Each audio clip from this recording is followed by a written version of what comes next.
Have you ever heard the saying, throwing around the old pigskin? Do you know what it is? According to USAFootball.com, Joe Furlow stated on August 25th, 2011, that 1,134,377 boys participate in some type of contact football. You guessed it. Football has been an American tradition for decades now. In fact, it is almost 140 years old. According to www.Pro Football Hall of Fame, on November 6, 1869, Rutgers and Princeton played what was billed the first college football game. However, it wasn't until the 1880s that a great rugby player from Yale, Walter Camp, pioneered rule changes that slowly transformed rugby into a new game of American football. Walter Camp, also known as the father of football, added important changes such as the line of scrimmage or the down and distance. This marked the beginning of a new era.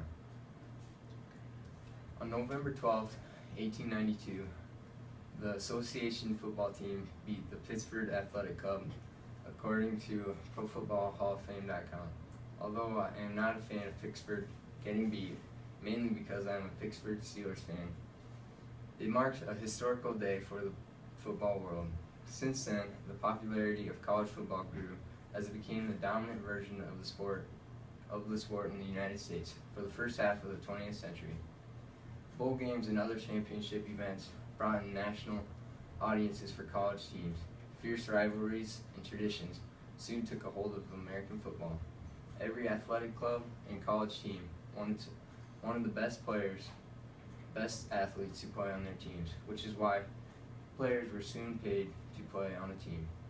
This led to the NFL, or the National Football League, where players are paid millions on contracts to play for a team.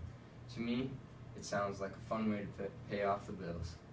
Some of the most famous celebrities play football, such as J.J. Watt or Marshawn Lynch. Most of these players are shown in commercials advertising on TV because of their fame. According to Darren Rovell, an ESPN business reporter, in 2014, 35% of fans called the NFL their favorite sport, followed by Major League Baseball, college football, auto racing, and the NBA. This poll was taken in 1985. The NFL topped the poll.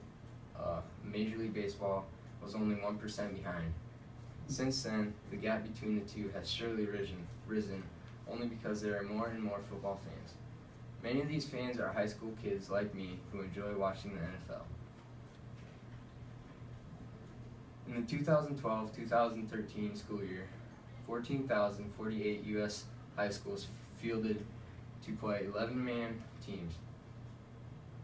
American Tackle Football, according to Terrence P. Jeffrey, who wrote an article on February 2nd, 2014 in CNSnews.com.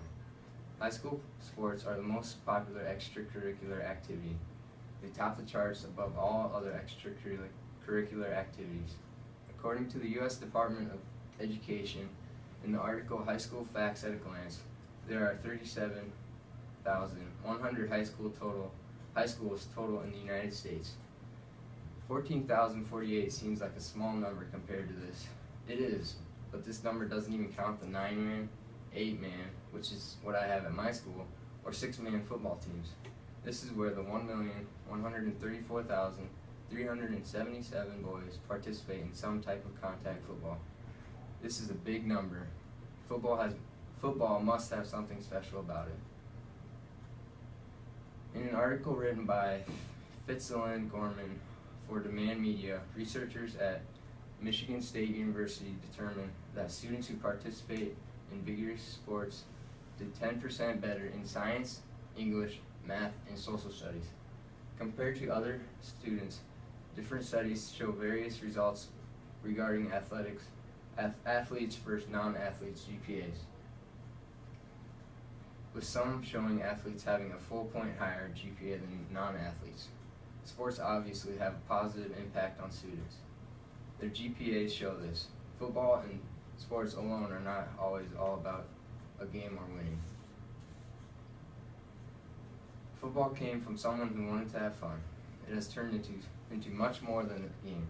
It is a great way to learn to be a team player. Football has become a job for many people. These are the reasons why I and at least 14,000 others play the great game of football.